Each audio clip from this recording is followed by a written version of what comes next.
After a less than impressive regular season full of drop passes and screaming Swifties, you watched the Chiefs roll through the Dolphins, Bills, and Ravens and decided it's time to get your Chiefs jersey back out of the closet. Now you're right back where you ended up last season, on the Kansas City Chiefs bandwagon. Kansas City, home to tornadoes, ice storms, one of baseball's worst teams, some good barbecue, and almost nothing else, except for the Chiefs, one of the NFL's oldest, most storied, and most boring franchises. Last year, you thought there was no way the Chiefs were getting back to the big game after Cheetah threw deuces to KC, but then they took home the big prize and you swore you'd never doubt Mahomes again. But after they dropped the first game of the season to the Lions, doubts started creeping in like that girl from The Ring, and you were ready to move on from the Chiefs faster than they moved on from Alex Smith. And then it happened. The Chiefs won 6 in a row, Jackson Mahomes beat his case, and Travis Kelce realized he wasn't an ass man after all. He went from catching Kelce, where he was a hateable simp on a reality show, to chasing Swiftie, where he became a hateable simp on the world's biggest stage. But friendship bracelets and heart hands aren't what turned this season around. Nope, the Chiefs had Silvio Pacheco, the human grass aerator, coming out of the backfield. Pause. They had Chris Jones, generic name, all-pro game. And of course, they had big game Spags and the walking walrus, Andy Reid.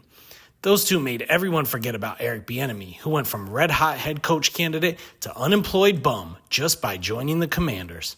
And of course, the Chiefs also had Patrick Mahomes, who managed to do his thing even though he spent most of the season throwing to a receiving core made of kids from a local JV team. He may sound like Kenny Powers and look like the offspring of Kermit and Miss Piggy, but he can sling that thing like Wilt Chamberlain. The Chiefs have a storied history with a long list of all-time great players. Who can forget the Nigerian nightmare Christian Okoye? He was Derrick Henry before Derrick Henry. What about the sack machine known as Derrick Thomas, who tragically died shortly after his 11th season ended? Then there was the human joystick, Dante Hall. Look up that guy's highlights. The Chiefs also featured Priest Holmes, who may have been the best running back you've never heard of from 2001 to 2003. Neil Smith, who finished his career with over 100 sacks, and Jamal Charles, who went from the Special Olympics all the way to the Pro Bowl. And then there's one of the best ever at his position, tight end Tony Gonzalez.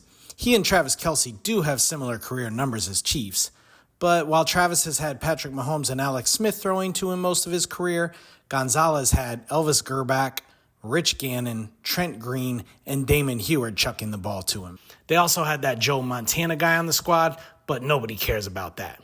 So here we go again, forced to watch the Chiefs play in their 4th Super Bowl in the last 5 seasons. And because absolutely nobody outside of Kansas City that isn't a female under the age of 14 wants them to win, we have to assume they will. Let's all just pray that next season Taylor Swift enters a goth phase and dumps Travis, and we can turn our attention back to Nelson Aguilar's girl.